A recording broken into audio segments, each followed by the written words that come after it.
اور میری P H D کا جو ریسرچ ورک ہے نا that is mainly focusing on A I, blockchain and supply chain management.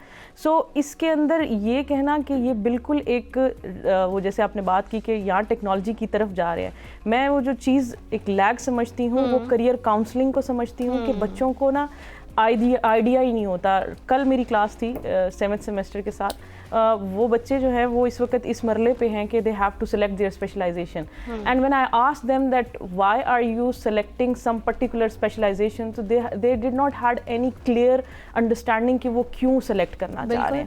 تو مجھے یہ لگتا ہے کہ یہ جو آپ نے پوائنٹ ریز کیا کہ بچے پے در پے دوسری سائڈ پہ یا ارریلیونٹ ڈگریز کی طرف جا رہے ہیں, اس میں مجھے بہت زیادہ کمی اس چیز کی لگتی ہے کہ ہمارے یونیورسٹیز کے اندر کچھ ایسے سیکشنز موجود ہونے چاہیے جہاں بچے اپنے کریئر کے لحاظ سے جا کے ڈسکشن کر سکیں کہ ہم لوگوں کو آگے فیوچر میں کرنا کیا ہے. یہ تو ہم نے بہت بار بولا ہے کہ کریئر کاؤنسلنگ ہر انسٹیٹیوشن میں ہونی چاہیے, کیونکہ بچوں کو اکثر ان کا کسی چیز میں پیشن بھی ہوتا ہے بٹ وہ اس کو ایک سمت نہیں دے پاتے ہیں, سو اس کو چینل کرنے کے لیے چاہیے.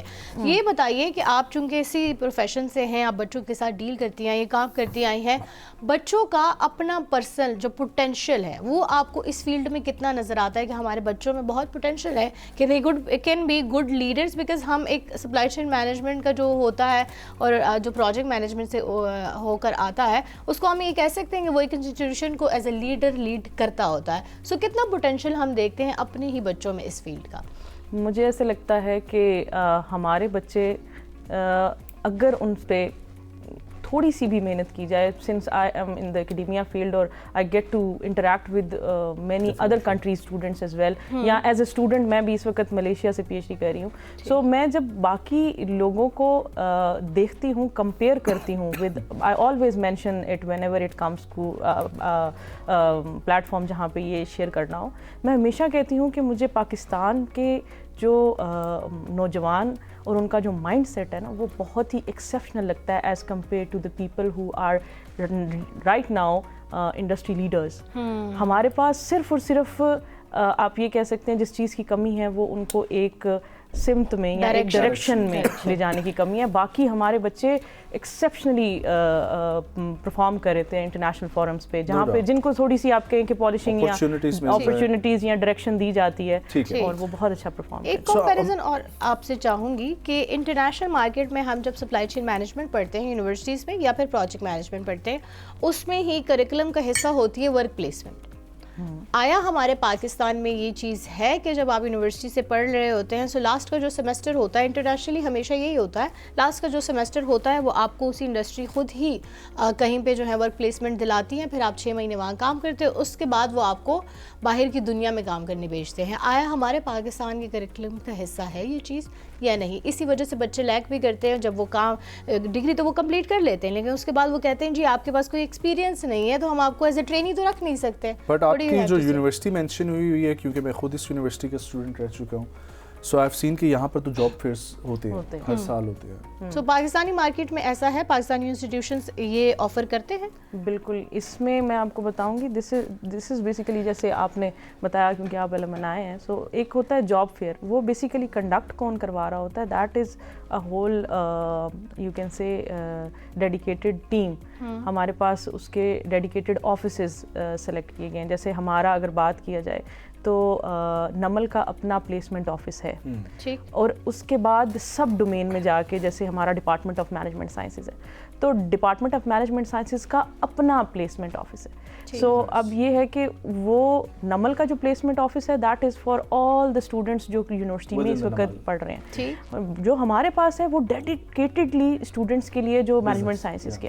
اب اس میں ہوتا کیا ہے کہ ہمارے ایم او یوز ہوئے ہیں کچھ آرگنائزیشن کے, اگر سپلائی چین کی بات کی جائے تو بڑے رینونڈ کمپنیز ہیں جن کے ساتھ ایم او یوز ہوئے ہیں, تو ہمارا ایک سرٹن بیج ہوتا ہے جو کوالیفائی کرتا ہے کہ ہم پھر ان کی سی ویز ان کو فارورڈ کرتے ہیں, اور وہ امیجیٹلی, بلکہ کچھ اسٹوڈنٹس تو ڈیورنگ دا ڈگری بھی ان کے ساتھ کام کر رہے ہوتے ہیں. اوور آل پاکستانی مارکیٹ کی میں نے بات کی کہ باقی انسٹیٹیوشنس میں چلیں یہ تو ایک یونیورسٹی ہو گئی نا, اب ساری یونیورسٹی ایک ہی سے تو نہیں پڑھ کے جاتے ہیں.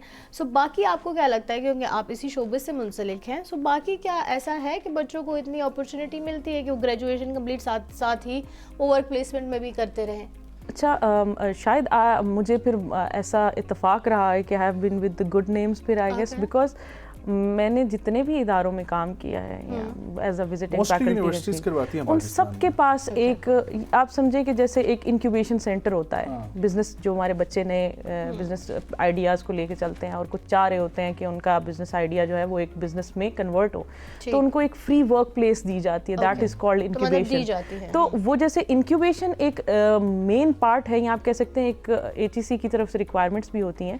آپ کا اگر بزنس اسکول ہے، اگر آپ ایک بزنس اسٹڈیز کا ڈپارٹمنٹ بنا کے آپ نے رن کیا ہوا ہے، تو دیر مسٹ بھی، ہو ہی نہیں سکتا کہ آپ کا انکیوبیشن سینٹر نہ ہو سکتا ہے ان سرٹن کیسز کے کچھ ابھی بنا رہے ہوں یا کچھ نہ کچھ آپ کو انکیوبیشن کی مد میں نظر آئے گا. لائک وائز اگر یونیورسٹی ہے تو آپ کو اس کی پلیسمنٹ کے مد میں کوئی نہ کوئی آفس ضرور نظر آئے گا. ڈیفینیٹلی. ہمارے صاحب یہ بتائیے گا کہ آپ تھوڑی دیر پہلے ذکر کری تھی اپنی PhD کے حوالے سے، اس فیلڈ کی ایکسیلف جو ہے، جو جس طریقے سے آپ خود اس میں PhD کر رہی ہیں، تو اس میں یہ بلاک چین، AI، ان کا یوزز کس طریقے سے ہے مینجمنٹ کے ساتھ؟ اچھا، اس میں ہم لوگ اگر بات کریں نا AI کی، AI کا آپ سمجھیں کہ ایک انہیرٹ فیچر ہوتا ہے، دیٹ از پریڈکٹیو انالیٹکس.